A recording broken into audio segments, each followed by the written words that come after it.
Hello and welcome to Movies, Films, and Flicks. I am Mark Hoffmeyer, and joining me is Norbert Yak Milk Morvan. Soon the elves will all rise up and stab out Santa's eyes. What? If you don't leave milk and cookies out, he'll put dung in your sock. Oh, man. He might rust your chestnuts with his powerful flamethrower. Rain, rain, rain, rain, rain. Do, do, do, do, do. Oh, what a song. I love the old 97s, man. And so hearing them on a major MCU thing made me so happy. I was not aware of that band. And when he does that strum where he just rotates his arm in 360 on that acoustic guitar, I have to buy all of their music now. And quite frankly, I don't like Christmas music other than the Charlie Brown soundtrack. I have that. That's the one of the few I own. Bloom, bloom, bloom. That's perfect. Vince Guaraldi, I think his name is. And so now I have a Christmas song that I like. Finally. They had Smashing Pumpkins on this soundtrack. I'm listening to this, I'm like, is that Smashing Pumpkins? And they have a song, the old 97's called Barrier Reef. And so he's like, what's so great about the Barrier Reef? What's so fine about art? What's so good about a good time spent? Like if you're working on a broken man. So it's like he meets this lady at a bar. And he's like, my name is, I forget what it is. He's like, I'm a serial lady killer. And then she goes, but I'm already dead. And it just freezes him. So it's like, it's a cool song, man. And then you have another song called Time Bomb, which I love. It's like, so if you're ever looking for some old 97s, Time Bomb and Barrier Reef are the jams to listen to. They make me so happy. It's dark people. That's what we need. I get it. I like that, like emo, like, yeah, I like that kind of music. I have a dark soul, but I'm kind of happy. It's a weird thing, Norbert. I like the emo stuff, but I try to stay positive. It's Gen X, bro. It's Gen X. There it is. It's Gen X. We were born, and we were 20, 30 years from what was supposed to be the Jetsons. And now we're here, and it's really not the Jetsons. So hey, MCU 2022. And I just want to ask you a question before we start. So in episode 4 of She-Hulk at the end, it's Madison and Wongers, and they're watching Sopranos together. And she asks him about drinks that he's had. And which drink would you prefer, Norbert? Goldschlager, a slow gin fizz, yak milk, or a gin and tonic? I made a list of what they said. Yes. Okay. Great minds. Tequila Sunrise, Long Island iced tea, slow gin fizz, blue curacao, a Manhattan, Goldschlager, and just straight alcoholic, just vodka straight. Yep. Just vodka straight. Now, I remember in college, Long Island iced tea was the thing because it was cheap, and you just bang it out, and then you puke, and then it's Tuesday. Binge culture. That's it. Man, But what would you pick? if I got to choose, I remember fond things about Goldschlager because apparently the key to Goldschlager was the little pieces of gold that were in there. And I, as an adult now, I no longer believe that was gold. Yeah, for $14. Yeah. It occurred to me as I was drinking this stuff one day, that can't be gold because I bought this bottle on discount. And so if it is gold, it's got to be gold in the way that Taco Bell is meat. You know? Air quotes. Yeah. Arby's has the meat. That's not meat. No. That's not meat. Mm-mm. But the Goldschlager, apparently the key to it was the little flecks of gold, quote unquote, that would make little cuts in your throat as you drink it so that you get drunk faster. That was supposed to be the key to the Goldschlager. Oh, get in your bloodstream. Right. Like people who use tampons full of booze. That's all I'm gonna drink from now on because that's devious. I respect that. Like that's pretty amazing. Yeah. So I'm Goldschlager, just for the alcoholic in me, and I think I may have had a tequila Sunrise once, and it was very fruity. Right? That's how that works, right? I just know the movie with Kurt Russell where he looks like Pat Riley. Which he based it on him. There it is. It looks like that's our answer. So, yeah. I mean, listen, I'm doing it. If it's a gin and tonic, I'm gonna take some Hendrix, some tonic, and then I'm gonna put a slice of cucumber in there. Boom. Because Hendrix has that nice cucumber base.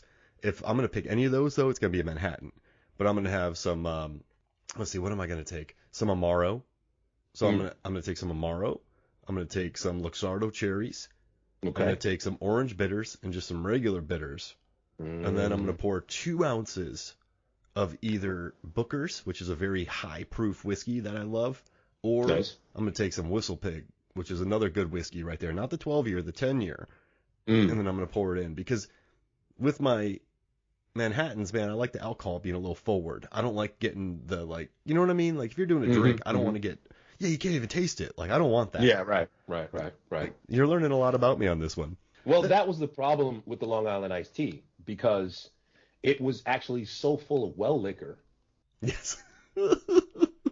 and they would disguise the horrific taste of well liquor with just double the amount of Coke or whatever Pepsi soda thing that they threw in there. And then the idea that the reason why it was called Long Island iced tea is because, yeah, that's the color of the water around Long Island. Very accurate. Go to Jones Beach.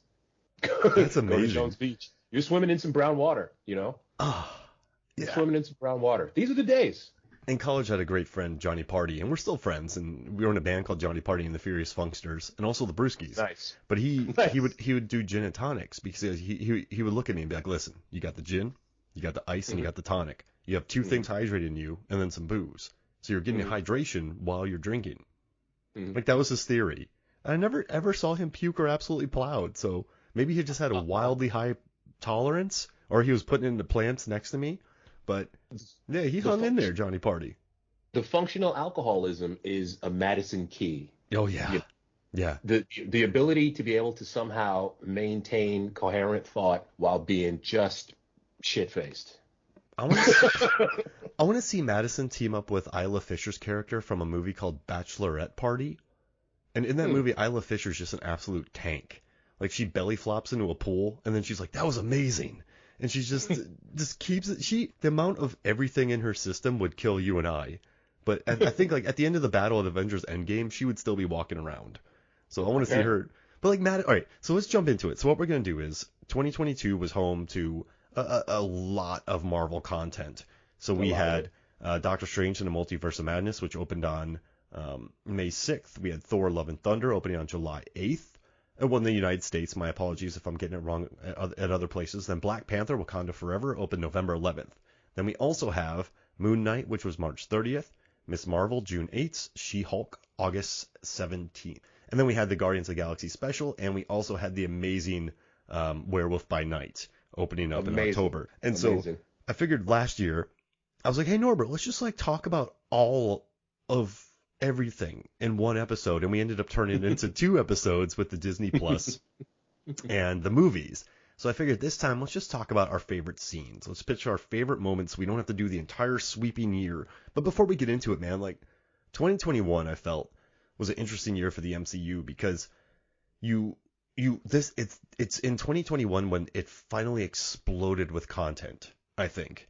Because we had Black Widow, we had Shang-Chi, we had Eternals, then we had Spider-Man No Way Home, then we had WandaVision, Falcon Winter Soldier, Loki, What If, then Hawkeye. So we're talking 9 properties of Marvel. Back in the day, we get 2 movies, 1 movie, you know. And so I think with Eternals too, and I think the door started to, like, get kicked open a little bit in regards to, because they're coming hot off the heels of Endgame. So I think people started kind of complaining about Marvel a little bit, like, oh, Eternals, it tried something different. It didn't really succeed, but I hate it. I mean, listening, doing like putting the gang together for an hour and a half in Eternals probably is not the best idea, but I like that they did something different. Who cares? It's fun. Sure. I think this year though, with like Moon Knight and then Miss Marvel and then She-Hulk, and then the dislike around Doctor Strange, the dislike around Thor: Love and Thunder, then everyone's like, oh, Wakanda Forever is cool. I think that there was a, you know, even Wakanda Forever didn't pull as well as the first film as far as critics and audience scores. And I just think that it was a very interesting year for Marvel. It's like, where do you stand on the 2022 for Marvel? The cinematic universe is what we're talking about. Well, here's the problem. These are characters who generally were C and D list Marvel characters in terms of the comics that you read. I have never been super into any of these characters. And I've been reading Marvel comics since the 80s. You know, these are the characters that pop up guest starring She-Hulk in Spider-Man. You know what I mean? And when they have their own books, guest starring Spider-Man. Spider-Man pops up in everybody's book because we're 6 issues in, got to get a boost. We're throwing Spider-Man in here, you know. So She-Hulk had several series on her own. The first series was kind of serious, you know, and that's where you get the line in the movie, "Hey, She-Hulk, is it true that you were attacked by the mob?" And that's how because that was her origin. She was attacked by the mob, and then she got the blood transfusion as opposed to a car accident. And so she had that series, and then her next series, it was breaking the fourth wall with John Byrne. He was writing and drawing, and his art is fantastic. And then Miss Marvel, we've had several iterations of Miss Marvel. You had Carol Danvers, you had Monica Rambeau, who became Photon, and Monica Rambeau, she didn't get a lot of burn, even though she led the Avengers for a while, because she's super overpowered. There's nowhere else to say it.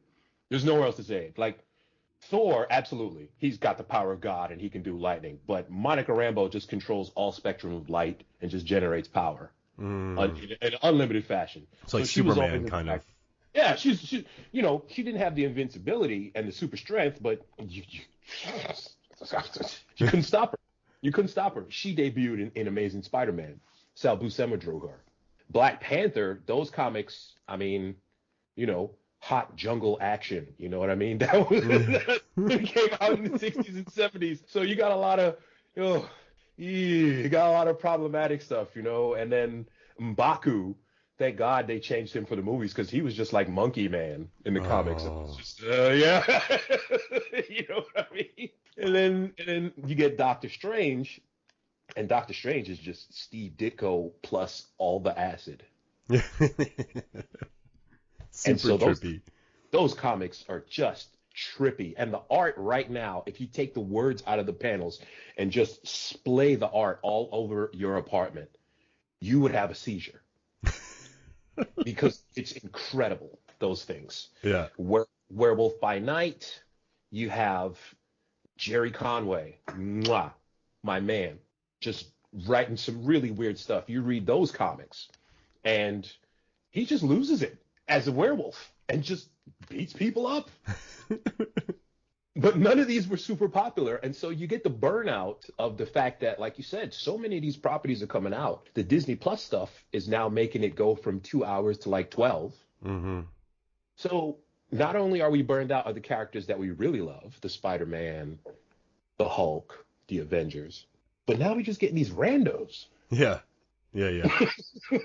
Amazing actors, and then that's what I was just about to say. And to their credit, they're still like, I mean, listen, they're pulling, you know, for She-Hulk, they have Tatiana Maslany. She's a beast, like Orphan Black, man. What a show. And then you get Oscar Isaac and Moon Knight and Ethan Hawke. It's a gnarly group that they pulled this year for 2022. But for some reason, it's just so many people have complained. And, you know, I guess for me, movies to me, I had a really enlightening experience in 1999. I was working in a movie theater, Phantom Menace comes out, and I saw a bunch of just grown men when I was working at the theater leaving and just going, ripping up they bought 2 tickets and they ripped up their tickets for the second showing, and they're just, that wrecked my childhood, and just, I felt this really, I was like, I don't like any of you, you know, just watching them. And so I think after that, I kind of stopped letting movies control my happiness. You know, I never want to watch a movie and go, oh, that wrecked my childhood or that wrecked my day. I love movies. You know me, man. I love it. But I don't have like entitlement around it. And I think that was really important for me. So when I watch a Marvel property, you know, I think I watch them as gigantic Disney commodities that Disney's won. Marvel's won. Marvel has won. And so we're watching gigantic. This isn't the 90s, Norbert, where you and I were reading X-Men comics and would get, you know, well, I probably would have fought somebody if they made fun of me for it. But, you know, I have my Star Wars t-shirts. It wasn't cool is what I'm saying. And, that's it. And so now it is it. It's it. So it's like this weird culture of people who still believe that comics aren't popular, but it's the most popular thing in the world. So for me with Marvel, man, I just enjoy them. I don't let them wreck my life. I know they come from Disney. I know they have huge budgets. I know they have to lead into the next, I know they have to check off boxes. And I'm fine with that because these are gigantically produced films that are blockbuster smashes worldwide. You cannot be, Man of Steel and Yeah, these are be the Marvel. new tent poles. Yeah, These are the new tent poles. you kind of just have to tell, and they've been, you could, 50 years from now, if someone looks back and just goes, how did Marvel do it? Like, they laid a blueprint down for success. So I have a great amount of admiration from them, but I don't consider them to be hyper art. I consider them to be mass produced, really well made things that have to check off boxes. So call me, you can get as angry as me as you want, but I watch them all. I appreciate them all, but none of these shows this year wrecked my life. I think I found good stuff to like in all of them. My favorite was Doctor Strange in the Multiverse of Madness because it's Sam Raimi. It's my favorite guy. My favorite character was Wanda because she killed everybody, dude. She turned into a Terminator. I never thought Marvel would do that. I was in the theater going, I was wrong. I never thought that she would just blow up Balt's head. She would kill Monica Rambeau. She would kill. I have Captain Carter. Yeah, Captain Carter. So I have the name here. Like just kill Mr. Fantastic. Reed Richards. Just destroy him. It's amazing. And then my favorite moment from all of this is from Werewolf by Night, when it's just Gael Garcia Bernal doing a cheeky spin that goes into a sit move. That's my favorite. Because that's why that's what I want, Norbert. Like, I want to be like, I was wrong. And they let Wanda murder people. I want to see Gael Garcia Bernal do the weirdest sit move you've ever seen in your life. And like, brilliant. Yeah, because that's why you hire these actors. You should let them be themselves, or let them take chances. So my favorite moments, I think, are the ones that are very weird or take chances. So we're talking about our favorite moments. So I guess I'll start, and I'll just say my favorite moment is Werewolf by Night, when he does so he sits down. I can't even explain it. Nor like I sent you there's no gifs of it. There's no clips. I found it. Yeah. Oh, you found. Oh, okay. But when he's with Laura Donnelly and he's just talking to her in the crypt and he does a slick little sit down. And by the way, Diego Luna, right, and Gael Garcia Bernal, the Y Tu Mama Tambien actors, they're crushing it in 2022. By the way, man, Andor, that's the best thing I've seen all year. And so Andor. Oh, go ahead. Perfection. Please, but that's another episode. That's another episode. Yeah. No. But yeah, that's my favorite moment, man. Is a moment where he just does a cheeky sit, because that's my sensibilities, man. You know me. Like I saw that and I'm like, that's an actor on fire right there. I love that performance. So that's my number one. And I dig what you're saying there, because Elsa Bloodstone has just escaped some kind of horrific danger, and now it's just time for a little bit of exposition. And he just comes in and she sits down on the floor like a normal human being. And he takes a moment, pauses, does the little Michael Jackson spin, sits down on the floor. So you don't want to be like your father then? And yeah, I got you. The dude is oozing swag and confidence throughout the entire thing. Oh, these marks on my face. Yes, they are to, honor my ancestors. You know? He's beautiful in it, man. He's just a gorgeous man. Mm-hmm. And he's just delivering these lines with it's all just suave. Yeah. He's just chill. Oh, by the way, I'm the werewolf. You didn't know that, did you? The reason why I'm so cool and suave is because when the moon comes out, I'm going to murder you all. Yeah, exactly. And so let me smell you so that I will remember you probably.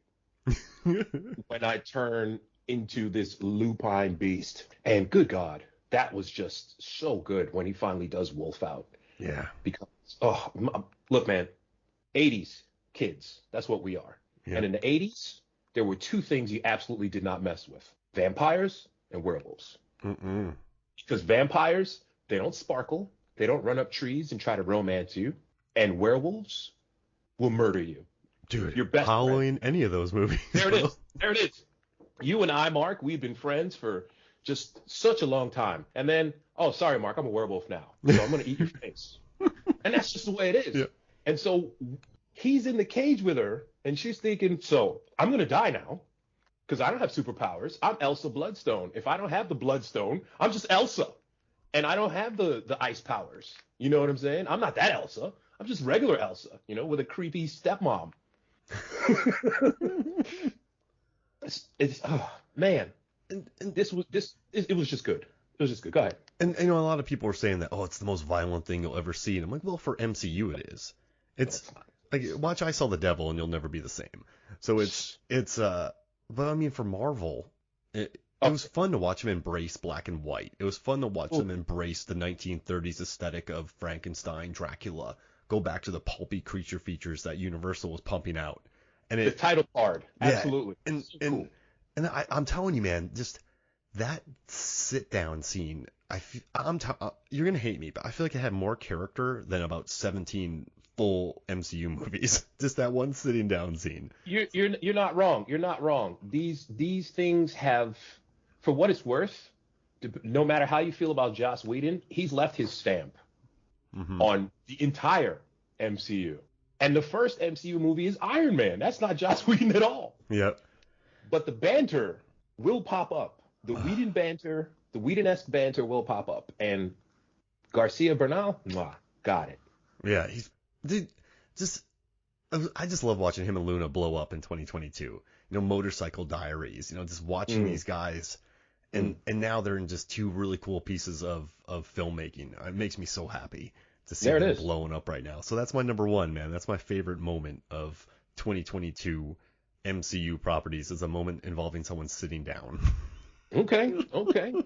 There it is, man. There it is. Well, that'll take me to my Werewolf by Night. I got a couple of moments for Werewolf by Night because I tried with Moon Knight. I tried with Moon Knight. I tried. But like I said before, these are already the D-list Marvel-y characters that when they pop up in a book, oh, it's nice that he's there, but I'm not going to read Moon Knight. And I always got a vibe off of Moon Knight in the comics that, so this guy is basically Batman, but multiple personality Batman? And he throws not batarangs, but moonerangs, and he's got a cape, and he comes, and I'm just, I can't with Moon Knight. I can't. I've tried, and like you say, Oscar Isaac, it's Ethan Hawke. Yeah. Ethan So Hawke that's putting just- glass in his shoes. I mean, come on now. So that's just me. That's just me. And it's all and the popping up in the guest books ties into what you were saying earlier about how people complain how it's all connected. It's comics. That's the point. The point is to get you to read other comics. Yeah. And sorry to interrupt, Norbert, but like I'm not trying Go to ahead. say that. Like if you're listening, I'm not slagging on Marvel. Yeah, for not that. you. That's Yeah. not you. A lot of people do that though, but it's Right, also right. this is gigantic filmmaking. This is Right. comic books. Watch this to watch this. That's Yeah. business. Yeah. That's like that's business 101. So I love their business model. I really do. It's the business model of comic books. Yes. It's sequential storytelling. You buy issue 1, it's a 12-issue limited series, you're going to buy them all. You know, when Rocky came out, guess what? There was a Rocky 2. Yep. Rocky 2 set up Rocky 3. And now there's a Creed. And now there's 90 of these things. And you didn't complain because why? Because it didn't have the end credit scene. Hey, follow. I'm your father. You know what I mean? Now, Bola, let me tell you something. You and I, we got problems, and we're gonna fight next summer in Rocky 3. Is that why you think that those movies weren't trying to create franchises? This is what movies are. Mm-hmm. This is what it is. Okay, so rant over. Now, so you mentioned Werewolf by Night. Okay, so for me, my Werewolf by Night, my moment. These are not in my favorite 1 to 10. This is just any order. But Werewolf by Night. Oh my God, when Jack Russell meets Ted Sallis. Oh. You can't keep counting on me to save you. Oh, they're brothers. Mm-hmm. And Man-Thing not only does Man-Thing not speak English, he doesn't speak. He's just making noises. And the CGI hits so great Mm-hmm. because it's black and white. And he's got this bloodstone stuck to his back, and that's just blood red. It looks so cool, man. Man-Thing is not, again, D-list character. Boys with Howard the Duck, one of our earlier pods. Mm-hmm. Howard the Duck. The Duck. The Duck. Ugh. He's Boys with Howard the Duck in the comics. And he's got the greatest tagline. whatever knows fear burns at the Man-Thing's touch. And then they did it They in burned the show. him. Yeah. He burned him. He burned the hell out of that guy. And that is why these D-list characters, they come out, so you can do whatever you want, but if you nail one or two of their comics things, it feels so good. I was not a huge Man-Thing fan. Man-Thing comes out around the same time as Swamp Thing. The guy who creates Wolverine was a roommate with Jerry Conway. And wow. Roy Thomas, the creators of Man-Thing, you get Roy Thomas, Stan Lee, Jerry Conway, and Gray Morrow. Len Wein creates Wolverine, and he's roommate with Jerry Conway. And so they're like, yo, Swamp Thing is mad similar to Man-Thing. and so Roy Thomas, he says, Jerry and I thought unconsciously the origin of Swamp Thing in #1 Swamp Thing was too similar to the origin of Man-Thing a year and a half earlier. There was vague talk around the time that Marvel was going to do legal action, but it was never pursued. I don't know if any letters even changed hands between Marvel and DC. We weren't happy with the situation over the Swamp Thing 1 origin, but we figured, it was a mistake. Jerry was rooming with Len at the time, tried to talk him into changing the Swamp Thing's origin. Len didn't see the similarity, so he went ahead with what he was going to do. The two characters diverged off of that origin, so it didn't make much difference anyway. Because Man-Thing protects the nexus of realities, and that's how you get Howard the Duck. Oh. Swamp Thing protects nature. The swamp. The green. Yeah, the green. Yeah. So they absolutely did end up being different. But yeah, they're both, I'm a guy who works with plants. Oh my God, I've been covered with chemicals and blown up. Now I'm the Man-Thing, Swamp Thing. It's the same thing. It's the same thing. So, but Ted Sallis, the Man-Thing, he's not supposed to have a consciousness, and he doesn't speak. Swamp Thing's a dude who just happens to be a plant. Like Swamp Thing tries to get girls and stuff like that. Man-Thing's got no time for that. He's protecting reality itself. So it was cool when Jack Russell met Ted Sallis, and they're just friends. They're bros. He's patting him on the shoulder and stuff. Yeah, it's okay. I'll try to help you. Oh, I love them together. That's like one of my favorite duos of 2022. That's why you hire, okay, I'm so proud of Werewolf by Night because they hired Gael Garcia Bernal and they let him be him. They let him do his thing. Like, they didn't water him down. They didn't hire a new actor and let this actor just be a Marvel character. They hired an actor and they let him be him. That's why I love it. Like, that's my cinema right there. Is just let Sam Raimi be Sam Raimi. But from a business standpoint, that's tough. But I love that they did it, and that's why they're my favorite. It was great. Oh, I love that scene. And then you have one more, right? From this. Yeah, it's kind of one that's in two parts. It's Papa Bloodstone and Stepmama Bloodstone. Papa Bloodstone, he's got this puppet in a casket so that he can be quote unquote with them as they go and hunt the Man-Thing. And I'll be rotting for you, which is just a straight up cheesy the early 20th century comics, the Tales from the Crypt of Fear type writing, where they just have those terrible puns. And it was such a shout out to the Crypt Keeper, who Tales from the Crypt. I always love that. Hey, I made you talk Demon Knight with me. That movie, no one will ever be able to convince me that movie's bad. I don't care what the Rotten Tomatoes thing is. That movie's awesome. I was supposed to have I was interviewing this guy, Josh Rubin, and we were supposed to be talking about his movies, but we got talking about Ernest Dickerson. And I'm like, he's one of the most underrated guys out there. And we both just talked about that for 5 minutes. Not about the movies we were supposed to be talking about. We just got talking about Dickerson. And cinematography, and that movie's just great. But just that pun work, man, because right then and there, it laid down the gauntlet that it knew what it was. Like, we are cheeky, we're having fun, here's a pun, we're referencing Tales from the Crypt. We know our vibe. I like that about it. Yeah.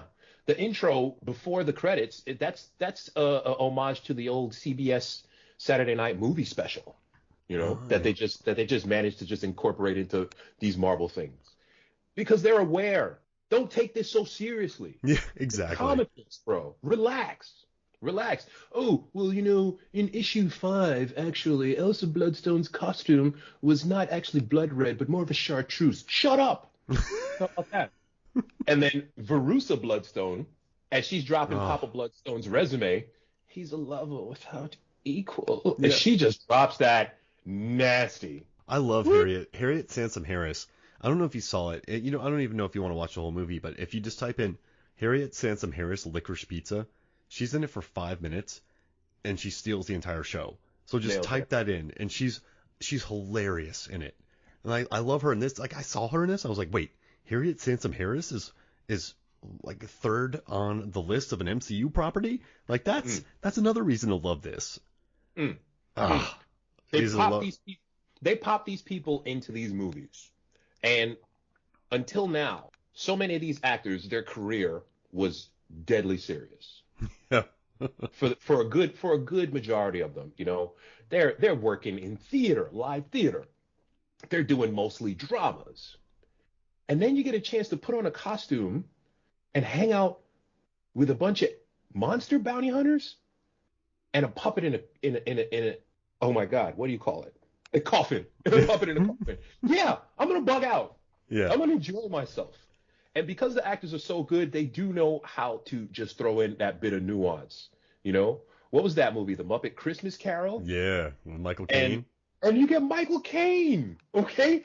And Michael Caine is around, for all intents and purposes, a bunch of colorful socks. But when he's Scrooge, he's playing it deadly serious. That's why it works. Yeah. You know Yeah. what I mean? He nails it in that movie. Oof. I think they just celebrated its 30th anniversary, or maybe something more than that. Dude, we are old. Yeah. Yeah, period. Yeah, we are old. We are old. Oh, So man. Pop Bloodstone, Veruca Bloodstone, Jack Russell meets Ted Salas. Those are 2 of my 10. Oh, that makes me so happy. And then, you know what? Let's jump around a little bit. Go Let's for jump it. around to She-Hulk. Okay. Now, She-Hulk made many people angry. And Really did. you know what's interesting though is I didn't mind it. It's fine. It's She-Hulk, and I've never read She-Hulk, but apparently She-Hulk is about breaking the fourth wall. And I know that even the show writer though was one thing. The show writer did say something weird. They're like, yeah, like the courtroom scenes aren't that great because they're just hard to write. And I'm like, yeah, showrunner probably shouldn't say that. No. That's like the one thing.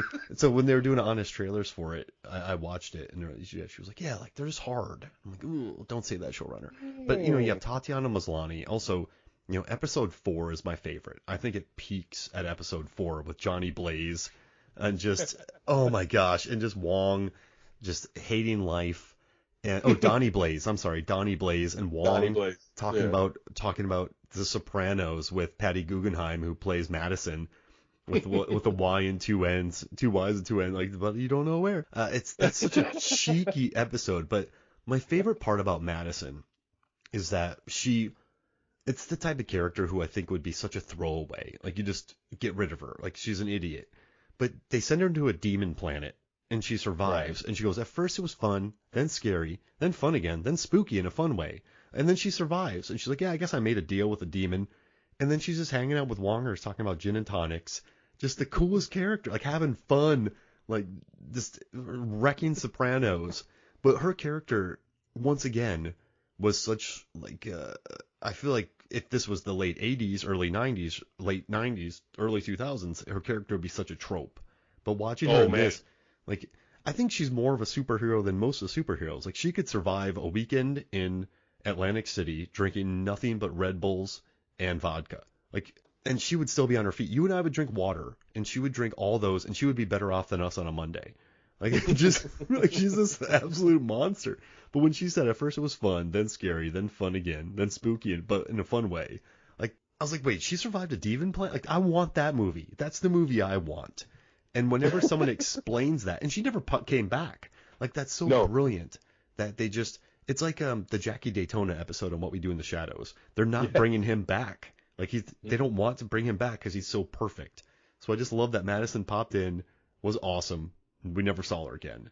And just that line made me so happy. Madison is a friend. That's the thing. Yeah. If it was back in the day, Madison would have been all over Wong trying to sleep with him immediately. Yeah. And the actress, to her credit, you never get the vibe that she's trying to hook up with Wong. Yeah. She's just trying to drink with Wong. They're going to watch TV. They're going to drink straight vodka, and then she's going to mash some yak milk, and then they're going to finish The Sopranos, Yeah, exactly. regardless of the fact she spoiled it. You know what I mean? Yeah. Do you want yak milk? Yeah, I would kind of like some yak milk. Like she's Yeah, there it is. whatever you got, she's gonna try. There it is. There it is. Wallers, can we get froyo? We can talk about The Sopranos. No spoilers. I was over it when Tony killed Christopher. Just immediately. But I like that she wears Wong down, the Sorcerer Supreme. Yeah. Like she's, I like unstoppable forces like that, and I feel like she sort of is an unstoppable force. But yeah, she's not. She reads completely differently than how you're used to things reading. Yes. And yes. But like she survived a demon planet, made like a deal with a goat. she just managed. The gift of gab is what we used to call that back in the day. She's got the gift of gab, and she managed to survive a demon planet and/or dimension just by being kind of drunk and existing. Yeah. And so there it is, man. Just Madison. That's the friend you want. And I don't want Marvel to spin her off into Madison the series, because that's the problem with these things. No. And that's also the problem with the comics. Yeah. A character does well, you get some reader buzz. Venom shows up in Amazing Spider-Man 300, 299 and 300. Next thing you know, Venom's got his own comic. Venom Lethal Protector. And then Venom Dances with Wolves. And then Venom Secret Kitchen Cookbooks. And it's just, oh, come on. Venom Kevin Costner. Venom breakdancing tips. It's just, ugh. Wait, So, like Breakin'? spin her off. Wait, Breakin' 2 Electric Venomu? Symbiote Boogaloo. Symbiote Boogaloo. That would be the problem. So we need Madison to just be like that. Pop in, light the room up, bounce. Out. She was brilliant. Yeah. And I also love too when Donnie Blaze are in the courtroom, Madison's spelling her name, and then Donnie Blaze's lawyers, you see him in the background erasing what he wrote down because he spelled Madison wrong. Fail, exactly, because that doesn't make any sense. That's some super millennial stuff right there. It's just so. And just at the end talking about Goldschlager, and she's wearing a hoodie, just sitting there with him watching Sopranos, and they're just buds. So comfortable. It's beautiful. And then I guess I'll drop one more. I know some people didn't like it, but I think one of my favorite. So I think my favorite superhero comic book TV show ever is Legion. It's weird. It's funky. It's out of its mind. It's crazy. It's a crazy show. It never cared about being linear or making sense, and it's absolutely beautiful. But my second one is Daredevil. I think that Charlie Cox, the first season, man, I'm not from New York. I've worked there a few times, but I don't know New York. But they shot on the streets of New York. They had sets, of course, but it was they did a lot of on-location shooting for Daredevil. And I love the fight scenes. Charlie Cox put the work in. That's him. Yeah. Dude worked. He put the work in. I liked the entire cast, too. I watched the first season again. I was like, this is really good. And Vincent D'Onofrio, incredible. Just the entire cast. Like, I just love that show. And so seeing Charlie Cox coming back and then having sex with She-Hulk and then doing the morning after walk, like with his little shoes on, like he's he did the walk. Like, it's such a silly thing. He has a different costume, but I like that the guy from The Flight Attendant, I like that show. He's the one who makes the costumes. That makes me happy. But just having Charlie Cox in the MCU makes me happy. Spider-Man, we talked about it last year, then seeing him back here. Right. And just, and here's the thing, Norbert, like, this is Marvel. This is MCU. This is a global property. You can't have Netflix Daredevil. You can't. No, you can't. You can't. And to expect that is really is unrealistic. So I'm just happy that he's back. And then he's going to pop up in Echo? He's going to pop up in other shows. But Charlie Cox, man, I just have so much respect for him because that dude put the work in. He put the work in. Charlie Cox doing so many of those stunts where you can see his face as he's kicking the hell out of these people. Reasons 1 through 10 why Iron Fist was garbage. And nobody wants to see it again. Yeah. Nobody wants to see it again. Charlie Cox, okay, he walks into that courtroom, dismantles Jennifer in arguments, and not just because he's supposed to zealously defend his client, as all lawyers should do, but also because he's actually got a secret identity. So yeah, we don't need this stuff to be getting out there. Then he goes to the bar and just god tier flirting. Yeah. God tier flirting. Oh, you're making fun of a blind man's clothes. Yeah. So suave. So suave. All right. Then, in Marvel Comics fashion, since the beginning of the universe, the obligatory fight leading to the team up, witty banters included, my ass remains unwhooped, says Daredevil. You can read that in the balloon in the comics panel. That's so perfect right there. And then, did you know the difference between goons and henchmen? Yeah, I Because, love that. because goons believe in the cause, but henchmen are there for the paycheck. And Whoa. then, just another hot flirt. Your heart beats pretty fast. And she's, Yeah. oh, Oh, she melts. Son, he had her at hello. Maybe next time I'm in town, we can get some dinner, or, we can just skip all of that. She-Hulk is like, and now the foreplay has ended. Let us begin. The walk of shame. Ah, man, it's just having him back and making the jokes about the hallway fights, and we're not going to get that same Daredevil. We're not. Just having him back was enough for me. So those are a couple of my other favorite moments. Yeah, characters evolve. Back in the day, Daredevil, really dark, really serious. Lately, the recent Daredevil series, it's probably to coincide with what they were doing in these TV shows on Disney Plus.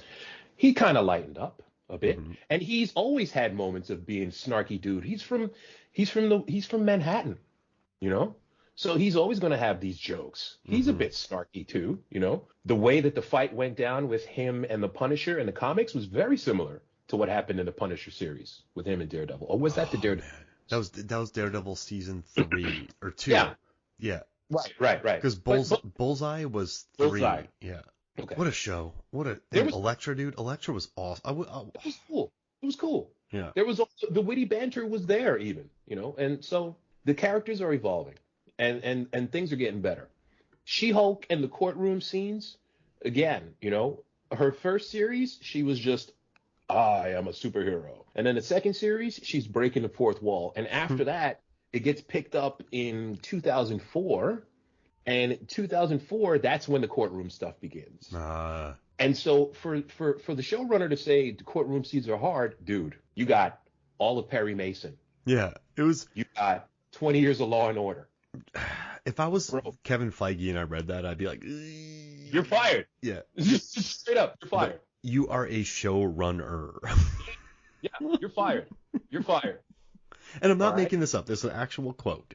And it's 12 issues of the courtroom series that introduce the superhero law stuff. And again, literal decades of content where you can just parody courtroom stuff. I wanted it to lean more into the courtroom stuff too. Yeah, me too.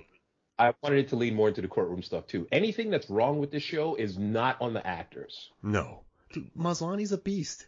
Yeah, the actors bring it. Give me a court case every week. That's it. I would have. You kidding me? Yeah, give me a court case. A different court case every week. That's it. I totally get what they did with the last episode by subverting the whole it's got to be a CGI fight with 1,000 creatures. I dig that.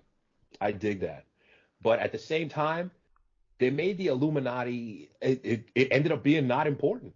No. And I kind of felt bad. I felt bad about that, It was cool when they brought in the Wrecking Crew, the homage to the Wrecking Crew from the comics. The Wrecking Crew are just 4 dudes who, from Loki, got enchanted, construction equipment. So that they could fight Thor. So that was stupid. Yeah, we don't need to bring that into real life. Let's just make it this. But then they killed, it was really cool. It was horrible what that guy did to her, you know? But, and then it's just, it kind of ends meh. But so yeah. If you think about Loki though, Loki ended with the god explaining everything. Yes. Moon Knight ended with a god explaining everything. And then you have She-Hulk ending with the AI explaining everything. So they wanted to avoid the gigantic fist fight at the end, but then they leaned into the TV show tropes. So it's I think at some points it wasn't as clever as it thought it was, but I still dug it, man. I still dug it. No, it was fine. Yeah. It's a cromulent show. Yeah. Perfectly cromulent Listen, give Maslany something to do. She's awesome on screen. Give Charlie Cox something to do. I dug it. I liked even her the friend she worked with and the other guy with the shoes. Yes. The whole bit about the shoes. I was like, just give me an episode about this. Like, I didn't want the who ended up being the bad guys, the dark web crew. Like, just get rid of all that. Like, just give me Tim Roth for an episode. Give me Madison for an episode. That was one of the greatest episodes, man, where she's just there with Tim Roth and they're just expressing their feelings. I love that. Right. Just give me that. Yeah, the therapy session. That's it. Like, I didn't want it. I wanted no fights. I just wanted it to be, just Perry Maslany. Mason. Yeah, Maslany crushing it. Because she played 18,000 characters in Orphan Black. She's great. Seriously. All the accents are flawless in Orphan Black. The woman is a powerhouse. Sarah. Yeah. Oy. And so I got 2 moments from She-Hulk. Ooh. The first one, episode 4, she's going on a date with that dude. That dude is just jacked. He's very handsome. And one of my favorite things about the show is that She-Hulk's trying to get it in. Yeah, she's is. trying to help with dudes, but she's not super thirsty. She's got standards. All right. And she's willing to give love a shot. If it was a dude, matter of fact, we've seen this before, 30-something man tries to find love in the big city. How many shows is that? How many movies is that? How I Met Your Mother. That's not, you know what I mean? It's never boring. So episode 4, she goes on a dinner, and a lot of people crapped on the CGI in this, but I thought She-Hulk's face was very expressive. Yeah. And so she's got the dude on the couch, spills wine on his shirt, and he goes to the bathroom to clean it up, and she just chucks that shirt like, I need to look at this marble of a man, because her mouth opens when she sees his muscle. She's oh, and he comes back in. Where'd my shirt go? And she's, I don't know. Where we're going, we don't need clothes, my friend. I love the fact that she's going on these dates and she's trying to find love. That's another thing that they could have done instead of the way they broke the fourth wall. The fourth wall thing was only in one series. I'm pretty sure that She-Hulk has 6 different comic series. The fourth wall thing was only from one of them. And the John Byrne series, to me, it's not so great. It's really weird. Like, he was trying to find out what to do with the character. So the fourth wall thing, do it a couple of times, or just have it where she's doing the, hey, kind of winks at the camera. Yeah, Wong is Twitter ammo, or Twitter something, Right. I do love that we could have had, this show could have been Sex in the City mixed with Law and Order. Include that starring She-Hulk. Yeah. I would have been down with that. Mm-hmm. Should have been down with that. Yeah. But that was episode 4 as well. Banger episode. Absolutely. Yeah. And then just the Hulk intro in episode 9. Oh man, they even get Ruffalo to stand there and just close. With his leg up. He's just confused the whole time because the 70s Hulk show, I'm sorry, still holds up. I'm sorry. He just goes around beating up people. Like, he beats up abusive dads. He beats up people. He just finds things and beats them up. I love it. He's wandering through America, hitchhiking in those spectacular bell bottoms. Mm-hmm. It's trying to, save himself from the curse. The creature, he sought for murder he didn't commit. So he's got to figure out a way to get rid of the creature and clear his name. Bill Bixby, rest in power, brother. There's a thing on YouTube where they play the openings right next to each other. They're great. Yeah, right? It's fun. It's cheeky. Great. That's kind of what I wanted from this. And that's just a fun intro. I dig that. That's a good pick. They definitely had fun with the show. The Megan Thee Stallion cameo, I love that, man. It's funny. That was so great. She pops up and when she did Saturday Night Live, wow. Keep that girl a TV show. That's all I gotta say. Man, people were like, "This is the end of Marvel." Like, when they were twerking, I'm like, "Why? Like, why? This is She-Hulk. It's about a lawyer who's a Hulk." There's a dog with a space helmet on. You can complain about that. Exactly. Jesus. This is two of them dancing together. Yeah, I thought it was great. So yeah, She-Hulk. She-Hulk is one of those. You know what? It'll probably be better in season 2 type of shows, which are so many shows in the last 5 years, to be honest with you, not just MCU stuff. I hope they get one. News on the streets that they're not going to do one, which would be kind of a bummer, but I would love to see a season 2 of it. A little bit more focused, more courtroom stuff. This is it. This is it. Just literally just She-Hulk as Erin Brockovich. Let's go. All right, so I know you didn't watch the show, so I'm just going to briefly touch on this. But I'm going to talk about Moon Knight. I had to watch it 3 times. I got assigned, I had to write a script about it, so I had to watch it 3 times all the way through. I'm not even going to get into that. So Convince me. Convince me. Well, I want to talk about Layla in the show. Layla, I think Layla's the best. Like Layla El Fawley, Layla El Fawley. She is just like played by May Callumley. She is wonderful, and she's the hero in it. So in the beginning, Mark Spector is back and forth. Who am I? When am I? Blah, blah, blah, blah, blah, blah. Ethan Hawke's eating soup and putting glass in his feet. But the true hero is Layla. She really is. And so I watched with my wife, Megan, and like Megan was like a huge fan of Layla because she is like she's kind of Tomb Raider in this. She's a badass. And so for my picks there's the 4th episode, which is about them going into a pyramid and finding the grave of Alexander the Great. And they're dealing with like mummy demons who are disemboweling people. There's walkways that are falling apart. There's graves. He's pulling Alexander the Great out of he's pulling a wooden statue out of Alexander the Great's throat. It's an Indiana Jones episode. So there's a scene where she has to cross, Layla has to cross this kind of Indiana Jones-esque bridge that's fallen apart of rocks. And then she's also getting attacked by like mummy demons. And like it's just a cool scene, man. It made me think about the Mummy. It made me think about Indiana Jones. I love anything with treasure. And so just watching her get this episode, watching mummies disembowel people, it made me really happy. So it's just one big Indiana Jones moment. So I'm taking that. And at the end, Scarlet Scarab, she becomes Scarlet Scarab, Layla does. So she ends up becoming the avatar for an Egyptian god. Don't even get me started on the gods in the MCU. But I sent you the clip, and she just looks badass as Scarlet Scarab. When she flashes her wings, and then when her fight. So the Moon Knight took a while to actually have good action, but when she popped up, like I loved her action scenes. And then this girl asked her, like, "Are you an Egyptian superhero?" And she goes, "Yeah, I am." She goes, "Yeah, I am." Yeah. And just starts crushing people, like throwing trucks. I love the look of the character. I love the costume design. I thought, I would love to see her in future films because she's the action hero of this show. And so I just dug her a lot. I like the character, and I just love that intro when her wings flap out. I have the Funko Pops of it, man. Like, I don't care. Like, she's awesome. We had to go on eBay because it was like an exclusive.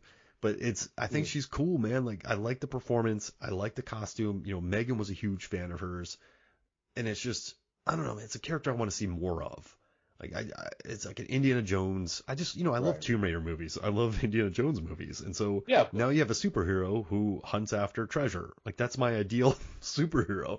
But yeah, Layla, that's it. I'm going to try and watch Moon Knight. I'm going to try. It's just Moon Knight. It's not the actors. It's 6 episodes. That's it, and it's short. It's not the actors. It's just Moon Knight. I have never been able to get into Moon Knight. I'm gonna try. Now in this one, he's not Batman at all. Okay. Like this isn't a billionaire man. This is I don't want to give anything away, but this is not a mega rich character. It's more about like childhood trauma.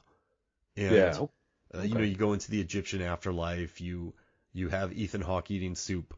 Just walking around. Ethan Hawke eating soup. You have, Anubis looking awesome. You have Egyptian gods. It's just different. It's just cool. Like, I think there's a rooftop fight that's like one of the worst action scenes I've seen in an MCU property.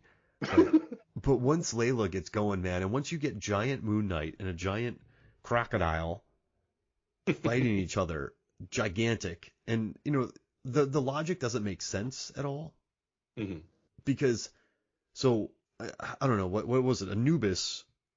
It's Anubis, right? Let me check. Anubis is one of the gods. Who's the main? I've watched this. Oh wait, Taweret? No, let me check this real quick. Is it Taweret? Let me Moon Knight. I feel too many gods. Yeah, too many gods. Too many gods on the dance floor. There are just so many gods. Let's see. How do you keep track? How does anyone keep track of all the gods? Quite frankly. Oh, Ammit. I can't. Not Anubis. It's Ammit. Ammit's this awesome, like looking crocodile. But what Ammit wants to do is kill people. Like she judges them and knows they'll do bad in the future. And then, but the thing is, once people realize that a god is doing that, that's going to change the course of what they're going to do. So it doesn't make sense. But it's a giant, awesome crocodile, and I'm telling you, man, Layla, when she busts out that costume with the music, that's just cool stuff right there. So that's my 1 and 2. That's another one of mine. So I'm gonna go with those. In the words of Harry Belafonte, okay, I believe you. I don't listen. I didn't. I've watched it 3 times, and I had to analyze it really closely, and it never got old for me. I don't think it's top tier. I mean, it's not Wanda, but I do think that there's enough there to like. Oh no, I believe you, man. Like I said, we're bottom line, we're in the D list now. Yeah. So it all depends now on, can they make these dudes compelling? These dudes, not just dudes. Can they make these characters compelling at this point? You know, and I'm cool with it. I've never looked at it as, oh, there are too many comic book things, because there's always stuff like that. There was a time when everything was a Western, and there was a time where everything was just a cop on the edge. Oh, the 70s. You know what I mean? Yeah. There's always a phase that these things happen. For a while, there were just non-stop horror movies. Remakes. That was the 80s. Yeah. And then, because horror movies were super cheap. In early 2000s, it was nothing but remakes, Saw movies, zombie movies. They were everywhere. It's just a phase. Mm-hmm. And the funny thing about the zombie movies is that the zombie movies, as we know them now, they started with Romero in the 60s. Yeah, 68. Yeah, you know. And then and then it takes a while for us to get good zombie movies. And then they had a pause, and then zombie movies are nonstop now. I think finally the zombie movies have stopped. So yeah, just relax, folks. Enjoy yourself. Live life. These are movies. Yeah. Enjoy yourself. Yeah. Understand the trajectory of Hollywood and the way it follows patterns, and you'll understand. Phases. Yeah. Yep. Yeah. But yeah, that's my Moon Knight. So what do you got next? All right. How about Miss Marvel? Hey. Fun Miss show. Marvel. Miss Marvel's just cute. Just so nice. Everybody's so nice. Mm-hmm. They're just so nice. Even the villain. I don't find the villain. They're just nice. Everyone's kind, man. You know. And so, 2 moments. Well, just Muniba, mom. Mm-hmm. Oh, they're the best. When they dress up as Hulk and she disappoints her dad. Just big Hulk and little Hulk. You're not going to wear skimpy clothes, Kamala, like everybody else. You get it. You get it. You don't want your daughter dressing like a tramp, as they used to say back in the day. You don't want her doing that. Muniba is not going to hit you. Muniba is not even going to top in her lungs, scream at you. Muniba is just going to break you down with parental logic and the eyes. Muniba is so expressive. Mm-hmm. Kamala thinks that she's pulled off some real devious shit. She comes back in the room. Yeah, I snuck out. I'm awesome. Camera, Kamala. No. Where have you been? What are you doing? Who is this rebellious girl sneaking out and lying to Abu and me? You knew what I was going to say tonight. You knew it would betray me, and you went out and did it anyway. I felt bad. Yeah. I felt like I snuck out, and my mom caught me. And it wasn't, oh, my mom's such a bitch or whatever. It was, yeah, you're right. Yeah, exactly. My parents don't understand me. It's like, no, that's logic. I'm a child. Yeah. And throughout the entire series, Muniba is just trying to get Kamala. She's not trying to break her spirit. She's not trying to shame her into getting married and having a family. She's just, yo, your grandmother was into this weird stuff too. And it didn't really turn out well. Mm-hmm. I need you to just calm down. Oh, I love it. I want to hug Muniba. Yeah, she was so good, man. Those are good movie parents right there. Just And the dad's remote. I missed my parents watching this show. Oh wow. These are such good parents. They're not naggy. Mm-mm. They're just look, man. We're here in this crazy country. We went through the horror of the partition, and we've made a life for you here. And we don't even want you to necessarily be like us. We just want you to be okay. Hmm. That's a beautiful thing, man. And That's a beautiful thing. they live in a world where there's the blip, where Yeah. cars fall on people randomly. This isn't just our world. This is our world with superhero death. The chaos of superheroes, yeah. Yeah. So Yeah. this is our world times that. So of course they're going to be careful parents. I love Muniba. And I love And I also love that this entire show kind of ends with a Home Alone style combating of agents. Like, it makes me in the gym, they're just sort of shooting tennis balls at people. It's just setting traps and and just being conniving. You don't get to use that word a lot. They're just conniving. Rapscallion kids. Yeah, there it is.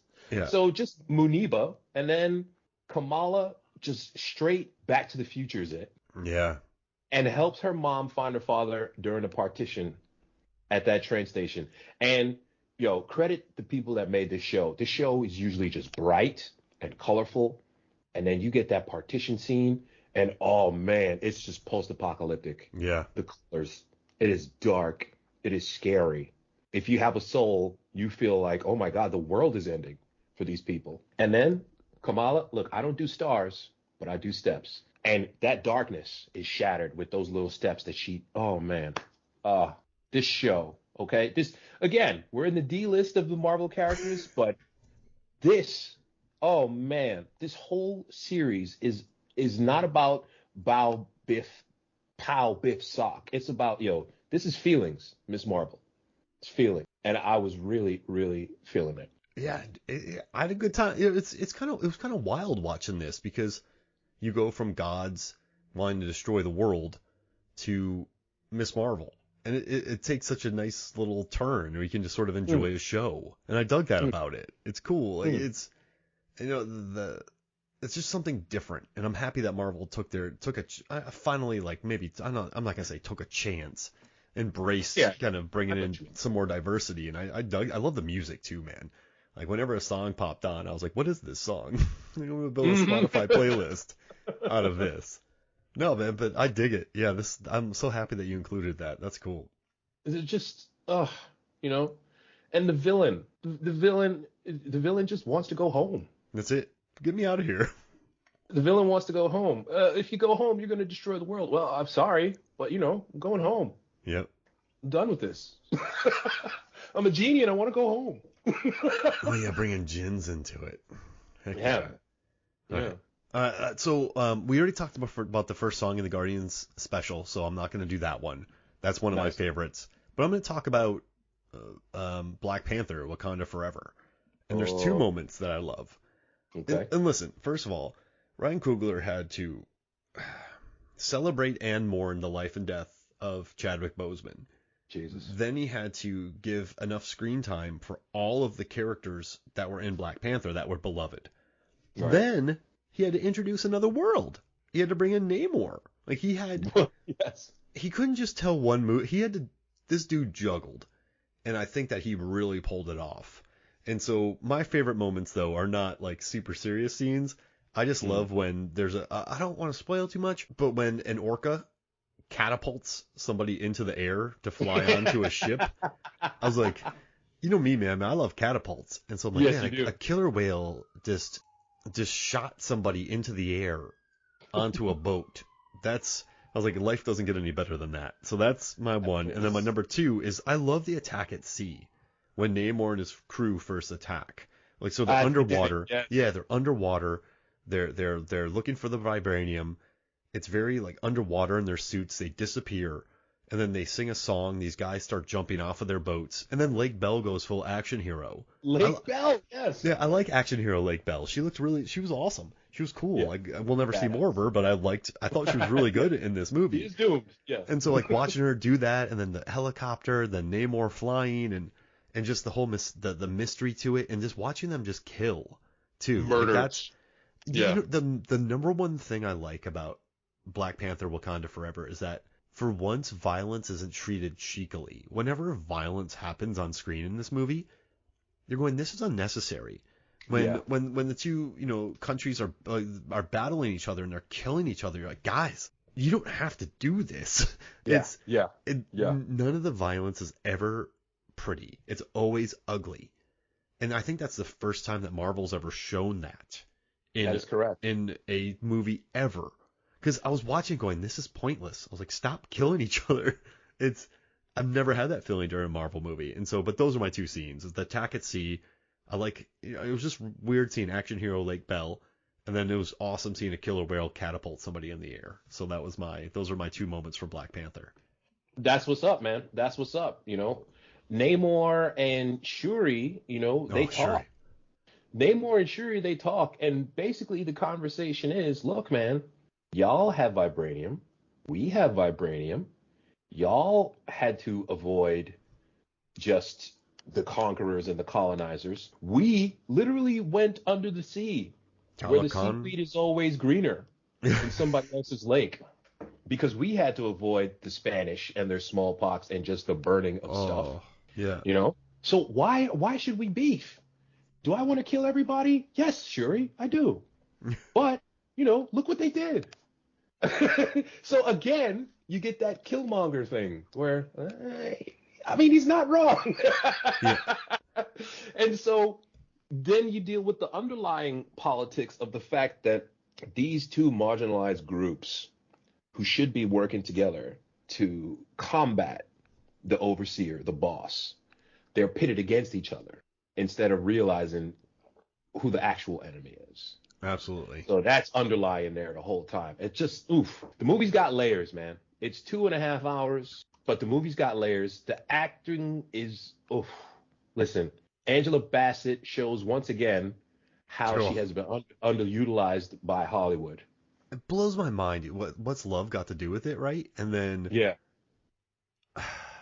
The problem with What's Love Got to Do with It is that at the time I was a different dude. A lot of people watched that movie and were just laughing. Oh, really?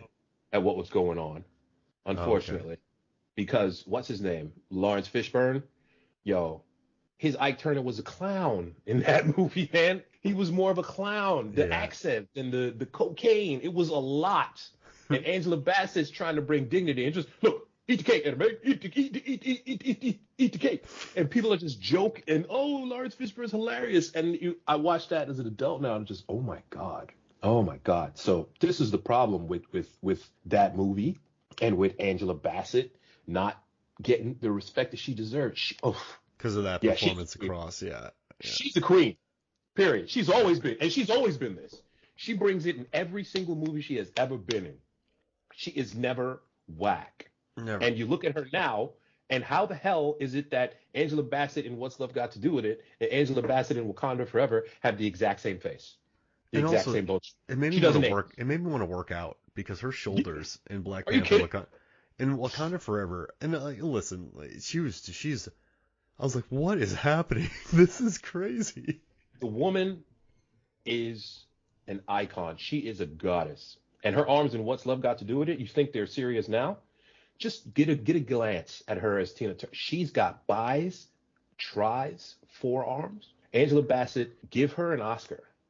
Please, give her all the Oscars. And like, also too, Letitia Wright had so much to carry. Also, Lupita Nyong'o. Like, I'd love to see her have her own action franchise. And like, Winston Duke added a good dose of humor in there. I'm not quite sure why Martin Freeman was in it, and Julia Louis-Dreyfus was in a completely different movie. But whatever, put them in a... I was like, what? I was like, why is she here? This is very odd. But apparently they were married, and then she just does a heel turn and puts him in jail. Yeah, that was... And then she's like, I gotta say my favorite colonizer. But just watching them, watching the suit, Ironheart, I think just my favorite moment was watching Okoye and Shuri when they were scouting out Ironheart. Yeah, Riri, and they were just making fun of each other, but their glasses, dude, they had like Gucci sunglasses and like swag. Awesome tracksuits and just looking badass. And then the whole car chase but yeah, man, and even Tena Huerta, like I loved him a lot. I liked him a lot as well. And but the most impressive thing for me was this dude just couldn't tell Iron Man. Ryan Coogler had to do a lot. He had a lot on his plate, and he it felt organic and it worked. So I really Oh, like that about Black Panther: Wakanda Forever. it's a good movie. It's definitely a good movie. For me, my Wakanda Forever moment, you finally just get General Okoye just holding it down. The four Oh Talibans man, on the bridge. yeah. And you give her credit. You know, General Okoye, she didn't eat the heart-shaped herb. General Okoye does not have an Iron Man suit. General Okoye has a vibranium spear, and just the fighting skills of Captain America. And the Talokans are superhuman. And it doesn't matter because she gives them the business. She stabs three of them and takes the fourth one to a decent draw until he like breaks her leg or whatever. I wasn't Yeah, sure exactly what happened. But oof, General Okoye, man. she's a Denai beast. Guerrero. She finally gets to show those she gets to show those Michonne. Walking Dead, the Michonne chops, the solo Michonne chops. They give it to her. They're like, this is your scene. And she just murders it. She's so good. And I love a good fight. I love a good fight on a bridge, and so It they was always nailed that. oh, Ah, yeah. But what? That's a movie. Okay, I enjoyed Doctor Strange the most, but I think the best film is Black Panther, just simply because of what they were able to pull together with all the different things and make it work. Find the emotion, and like also the handheld camera work. I really dug. Like I love the cinematography. Good looking movie. I like the underwater scenes. It really differentiated, like they purposely differentiated themselves from Atlantis, James yeah, Wan's Atlantis. So yeah. like was what was it Talokan? Is that what it? Talokan, yeah. Yeah, It Talokan. looks like a great place to, dude. I would love to just hang out in Talokan. Yeah, The people come up to you, they say hi, they're eating seaweed, they're swimming around, playing basketball. they're playing that old Mayan game that looks like Yeah, basketball. Yeah. You know, it just seems like a place to go, man. I love it. And Yeah. oh, so I only have 2 awards left, and then you have 2 as well. No, you have Okay. 3. But so I'll just knock this out real quick. Go for it. Um, I'm gonna do Doctor Strange in the Multiverse of Madness Okay. because that I adore it. I adore this movie, and there's 2 moments: the Illuminati attack and Doctor Strange when he becomes Zombie Strange and channels all the demons and just becomes like a flying occult symbol in an MCU movie and battles Wanda. But when Wanda she shows up, right, and she comes up against Black Bolt, she blows his head in, like his head implodes, and I'm like, I was like, I never thought I'd What see that. mouth?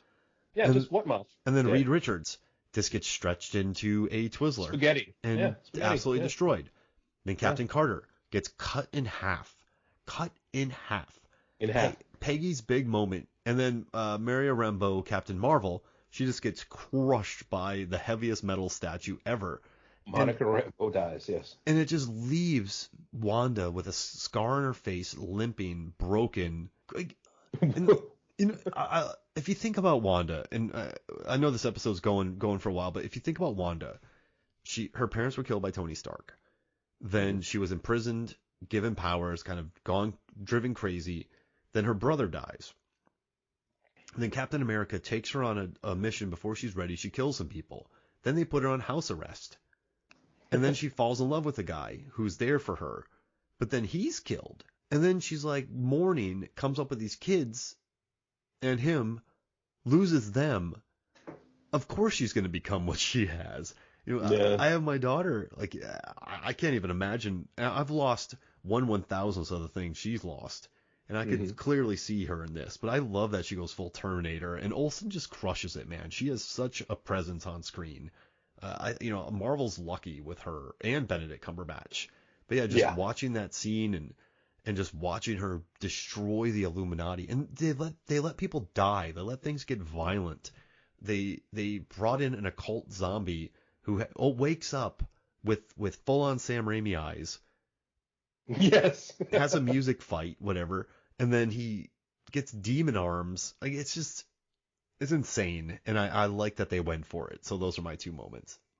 This is what Marvel does, man. They figured out somewhere in the last 10, 15 years, if we kill a dude in the multiverse, it doesn't kill the dude in our universe, and that's great.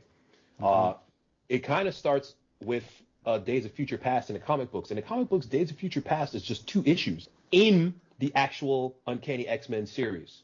And then it goes right back to the regular continuity after they solve the problem in the past. And in that one, everybody dies. Everybody dies. But because it's in the past, you can play around with it in the future. So yeah, they went for it, man. They totally went for it. And Wanda, she does the classic Marvel, yeah, villains kill a lot of people, but eventually they'll be okay. They'll come back to our side. You'll see. Yeah. Magneto went in the comics, Magneto just murdered thousands of people. Oh, dude. He's murdered thousands of people. And then eventually he starts being a teacher of the X-Men. He teaches at the school now, you know? That's just what happens in Marvel Comics. Bad guys flip all the time. The Juggernaut is a good guy now. Loki. Loki. Like, we saw Loki rip a dude's eye out, and now Loki's a good guy. Okay, cool. That's the way it is. So Wanda, but this is it. Your moment is Wanda and the Illuminati, and my moment is Wanda just going T-800 in the tunnel chase. Oh, man. Wanda, right after she does the Illuminati thing, she's just din din din. You can basically hear that music as she's chasing them down in the tunnel. Din din din din din. Wanda, stop! Wanda blows up a door. Din din din, dragging herself. Just the physicality, man. Woo! Yeah, it's a serious performance. All the water and yeah, she's just a beast in that movie. And then she wipes out all of what's the where's Wonger's? Where's his place? The temple place. It starts with R. Rar. Yeah, she just kills everybody. Gets in the head of one guy. So yeah, that's my Doctor Strange. And then we have one movie left. Okay. What do you got, Norbert? I got boom boom down boom boom love and thunder. Love and thunder. I'm sorry. Sweet child of mine. The Kid Army. Oh man, Thor creates a child army of gods to fight, and the child army of gods is just adorable and yet incredibly dangerous. And one of them has like a bunny rabbit that it uses as a club. Oh man. This is hilarious. That part was funny. And then finally, for me, Gorr meets Rapu, the bringer of light. Oh gosh. Rapu, the bringer of light, mocks his dead children, mocks his faith, mocks the death of everyone who worshipped him. And then Gorr realized, and then the sword is just becomes sentient. Is like, why don't you just kill this dude? And he goes, yeah. Oh. And they just stabs Rapu in the neck. And that's cursed. I don't care what anybody says. This is the best part of the movie. He says, you're cursed. He's like, nah, not really. It's not a curse. I'm cool with it. Yeah, I'm going to go kill all gods and then not kill many gods. And because we get that flash of eternity, the Marvel Comics physical embodiment of the universe, straight up Jack Kirby. That was cool. That was cool seeing that. And also, they had the Celestial that was killed that appeared in the Eternals, right? As one of the statues in that too. But yeah, seeing Infinity.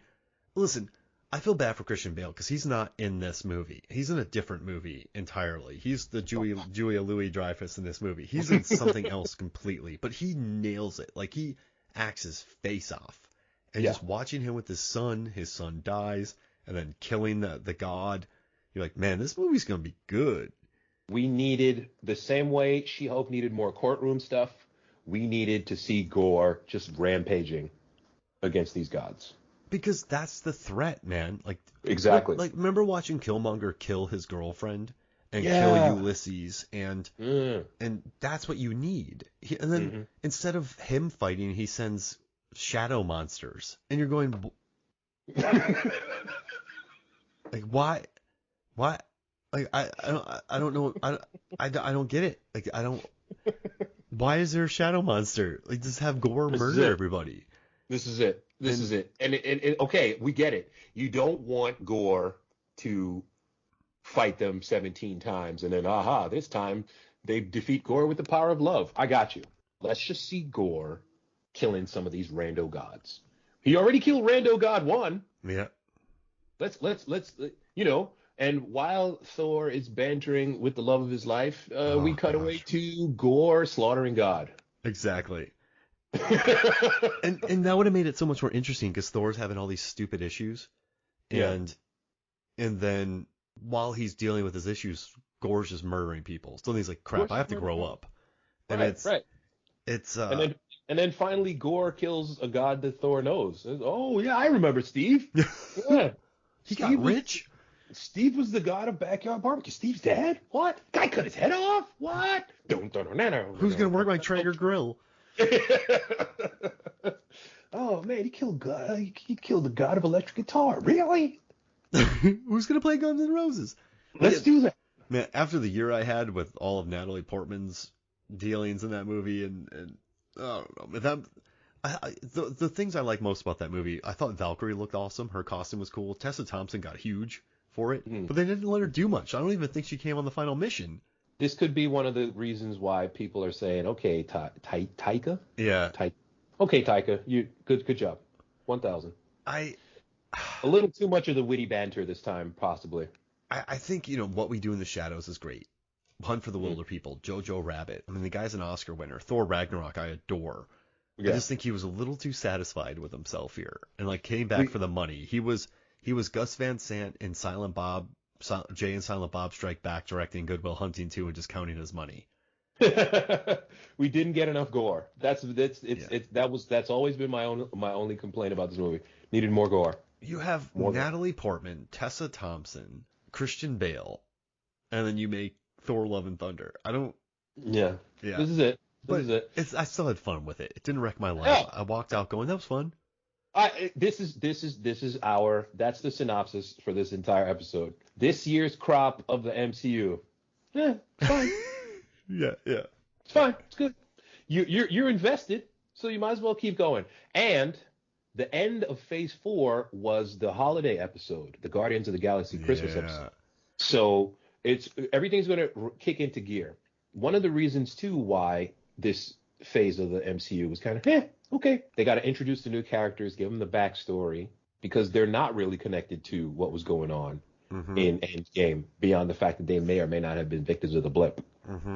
Whereas if this was comic books, their books would be playing out already alongside these characters, so you may have come across them as they guest starred in XYZ. But because we're dealing with humans and not ink on a piece of paper, it takes longer to set this stuff up. So we got Kane coming. We got Jonathan Majors. Look, that last episode of Loki, as he's given his 40-minute just diatribe, I'm sitting there the whole time, just on the edge of my chair. Continue, please. Yes. He's good. I love that.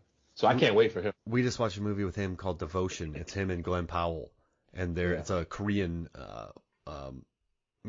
aviator film with a bunch of it's good. I don't know if you ever get bored, watch Devotion with Jonathan Majors and Glenn Powell. It's good. It's a good flick. The man is magnetic. So yeah.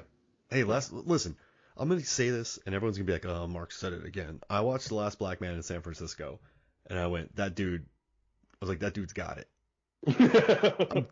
This is before Lovecraft, man. This was before Harder They Fall, and I've told you this already on the Harder They Fall episode. I was like, "This dude." I was like, he's gonna do. It's like when I saw Jeremy Renner in SWAT. I was like, this guy's gonna do some things. Yeah, he's got a vibe. Yeah, right. He's got a vibe about him. And let me tell you something, man. He did the photo shoot for the new Rocky movie. Not Rocky, Creed. Yeah, gosh. That photo shoot that he did, I was thinking, okay, so yeah, I'm into this guy. It's awakened some definite feelings in me that I've had to think about, because he's just frolicking around shirtless, and his abs have abs, and I didn't know that traps could look like that. Yeah, he's got Tom Hardy warrior traps going on. What a great plot for a movie too. Like you can't go back to the Rocky well. You can't go back to the Drago well. So you have an old friend getting out of prison. There it is. Yeah. And oh, by the way, I'm going to punch you in the face repeatedly for money. That movie looks like it's going to be great. Yeah. Oh, dude. Well, hey, Jonathan Majors. Where can people find you, man? Right behind Eddie you. Kane. At Eddie Kane on Twitter, EDDIECAINE. That's on Twitter. Check me out on the SoundCloud, Norbert Morvan. Just type it in, you'll find me. Got the little weird podcast, Communiques from the 38th, where I just talk about the world and why I'm in a dark place. But that's okay, because I love you all, and I get to talk about movies with Mark, which makes me happy. And also, you can hear his theme song for Con Air, the podcast, and you can hear us talking about Scumbus on one of the episodes. Scumbus. So great. That's a great title. But hey, man, thank you so much for joining me, Norbert. No problem, brother. Love you. All right, love you too, man. So for me, Mark Hoffmeyer, for Norbert Marvan, this is Movies, Films, and Flicks. We'll see you next week. He's a master burglar, a pro at picking locks. If you don't leave milk and cookies out, he will put them in your socks. Hey!